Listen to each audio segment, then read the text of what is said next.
தமிழ்த்தாய் அகாடமியின் சார்பாக வணக்கங்கள். நம்ம இப்போ இந்த வீடியோவில் என்ன பார்க்க போகிறோம் அப்படின்னா, சுருக்குகை அதாவது சிம்பிளிஃபிகேஷன் பார்க்க போகிறோம். இப்போ இந்த மாதிரி ரூட்டுக்குள்ளே root 47 plus root 31 plus root 21 plus root 11 plus root 25 இந்த மாதிரி கொடுத்துட்டாங்க அப்படின்னா, அந்த ரூட்டுக்குள்ளே ப்ளஸ் அப்படின்னு ப்ளஸ்ஸாகவே போயிட்டுருக்கு அப்படின்னா, நம்ம ஒரு ஈஸியான ஒரு ஷார்ட்கட்டை வச்சு இதுக்கான ஆன்சர் எடுத்துடலாம். இப்போ பாருங்கள், அதுக்கு ஆன்சர் 7, 8, 6, 9ன்னு கொடுத்துருக்காங்க.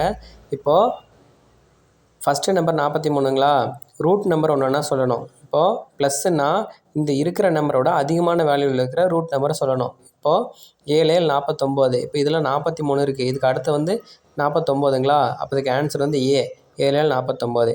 கீழே பார்த்தீங்களா, கீழே ஒரு உதாரணம் நான் உங்களுக்கு கொடுத்துருக்கேன். அதுக்கான ஆன்சர் வந்து நீங்கள் சொல்லி பாருங்கள். இப்போ என்னென்னா, ப்ளஸ் வந்ததுன்னா அடுத்த ரூட் நம்பர் பார்க்கணும், மைனஸ் வந்ததுன்னா முன்னாடி ரூட் நம்பர் பார்க்கணும். இப்போ இந்த மைனஸ்க்கான இது வந்து நம்ம அடுத்த வீடியோவில் பார்க்கலாம். இப்போ கீழே கொடுத்துருக்க எக்ஸாம்பிள் 2 இந்த சுருக்கை கொடுத்துருக்க பாருங்க. இந்த சுருக்கை வந்து நீங்கள் ஆன்சர் பண்ணி கீழே கமெண்ட் பண்ணுங்கள். நம்ம வீடியோ வந்து லைக் பண்ணுங்கள், ஷேர் பண்ணுங்கள், சப்ஸ்கிரைப் பண்ணுங்கள். நன்றி நண்பர்களே.